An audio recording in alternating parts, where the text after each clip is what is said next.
Hey there, creepy peeps. So today I thought I would do something a little different, but not actually that different. Today I'm going to be doing what I call a stale movie review, as there are lots of horror movies that I have yet to see that are way past their theatrical release date and are available for purchase on DVD as well as available for streaming on sites like Netflix. So I thought in between new releases of horror movies, I could watch an older horror movie that I haven't seen before and review it for you guys. I think this will be also very good because there's more of a chance of other people having seen it already, and you guys can share your opinions in the comments below. I do spend quite a lot of time at Movie Stop, which, if you happen to not know what that is, it's a movie store which sells new DVDs and Blu-rays as well as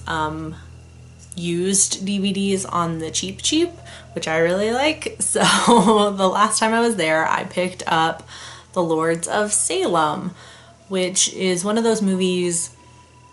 I get this a lot with like books and movies a lot, where I'll go into a store like Barnes & Noble or Movie Stop a lot and I'll pass by it a lot, and I kind of like look at it like, oh yeah, I kind of want to watch that, or I kind of want to read that. But this happens like multiple times and I never actually pick it up for a very long time. So The Lords of Salem is one of those movies that I've toyed with the idea of watching for quite a while, and I finally got around to watching it. This kind of review idea, or this video idea that I came up with, kind of inspired me to finally watch it. It is a Rob Zombie film. I don't know if you can hear that vacuum in the background, but excuse it if you can. I'm sorry. I feel like Rob Zombie is one of those directors that, if without knowing anything about a movie and without seeing like the credits or anything like that, you can guess just by like the look and feel of the movie that it's one of his, if that makes any sense. I feel like Tim Burton is one of those directors as well. Like if you knew nothing about the movie and they didn't show you like the opening credits, or you know, that gave it away, you could tell that it was a Tim Burton movie right away. I feel like Rob Zombie is also one of those directors. And if the look and feel of the movie doesn't give it away, Sheri Moon Zombie being the lead character might also give it away. So Sheri Moon Zombie plays our protagonist, Heidi Hawthorne, who is a radio DJ. She hosts a radio show with two other people. It goes by days, like, so you'll get like a title screen like Monday, Tuesday, Wednesday, Thursday. You see how this scary story progresses over a week, like over about 5 days. When we kind of first see Heidi, like she's doing her radio show, and at the end of the show, a strange record comes to her in a creepy looking box, and the only thing we know about the record is that it comes from the Lords. So Heidi and her other two co-hosts played on the radio show, and it's just a very creepy melody playing over and over again. And you see like it has a strange effect on women, and it's just overall creepy. It doesn't make Heidi feel very good. She wants them to turn it off and everything. The only thing they know about the record is that it comes from the Lords. So the other radio hosts dub them the Lords of Salem, which is where our story takes place. Hence the title of the movie. Since it is set in Salem, it does have to do a lot with witchcraft, and we get a lot of flashbacks from the 1600s in Salem during the infamous witch trials, and it's kind of centered around this one coven of Satan worshipping witches led by Margaret Morgan, who's played by Meg Foster. The only movie that I've ever seen her in before is They Live. The way that the melody of that record affects women has to do with like the descendants of original members of Salem, Massachusetts. And Heidi happens to be the descendant of this kind of like head witch hunter guy who was a little crazy.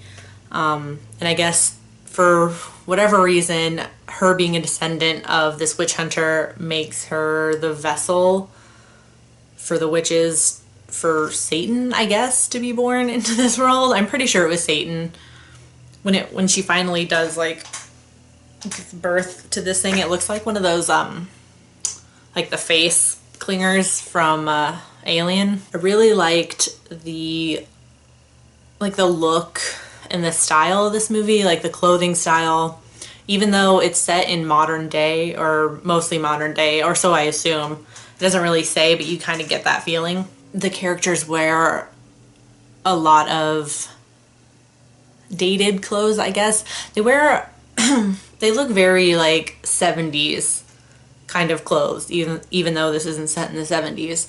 But I kind of really dig that, the radio host in particular. And you see like, they show you a commercial for the radio host in the movie and it looks very 70s, and their posters for their radio personas are very 70s. I don't know where that came from really, but you see some cars in the movie and you can tell that it's not set in the 70s. So I don't really know the purpose for like their style of clothes, but I dig it. I think it's really cool, and it really goes with like the kind of dull coloring, I guess, of the movie. Like, if it's mostly set at night, but the moments you do get in the daytime are, you know, overcast and cloudy outside, so there's really no like bright sunshine in this movie. I don't know if any of that made any sense, but I dig the costumes and I dig like the lighting and everything in this movie. I don't know if I can say that I liked the scares in this movie.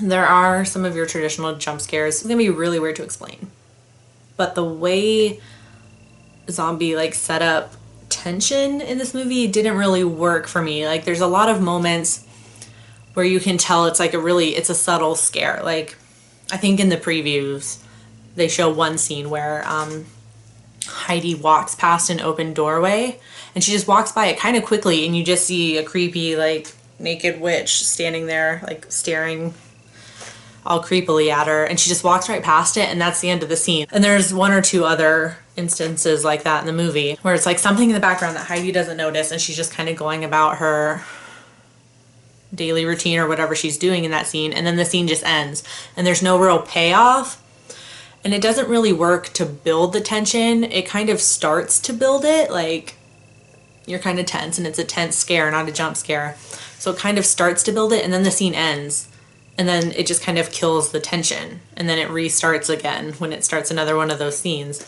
I don't know if that makes any sense, but it kind of just like killed the tension building for me. Like, there was no real build up over the course of the movie. I didn't find this movie scary at all. I think the flashback scenes to the original like Satan worshipping coven could have been scary, but they ended up being a little over the top, and the witches in the scene, they legitimately cackle, and like kind of like scream very obnoxiously and laugh and cackle. And it kind of took me out of it a little bit.